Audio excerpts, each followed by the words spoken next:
حکومت پنجاب کے احکامات کے مطابق تحصیل نورپور تھل میں بھی اسسٹنٹ کمشنر علیزہ ریحان کی زیر نگرانی تواتر سے مفت آٹے کی فراہمی جاری ہے۔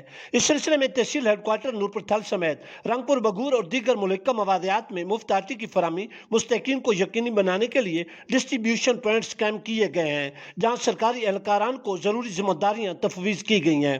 مفت آٹے کے حصول کے لیے آنے والے مستحقین کے لیے چھاؤں اور پانی کا مؤثر انتظام کیا گیا ہے، جہاں پر اسسٹنٹ کمشنر علیزہ ریحان بذات خود تمام امور کی نگرانی کر رہی ہیں۔ حکومت پنجاب کے اس عوام دوست اقدام کو شاندار کامیابی سے ہمکنار کرنے کے لیے موقع پر ہی ضروری احکامات جاری کیے جا رہے ہیں۔ ان ڈسٹریبیوشن پوائنٹس پر مرد و خواتین کے لیے مفت آٹے کی تقسیم کے لیے باقاعدہ الگ الگ دن مقرر کیے گئے ہیں، جس سے مرد و خواتین کو احسن طریقے سے مفت آٹا دستیاب ہو رہا ہے۔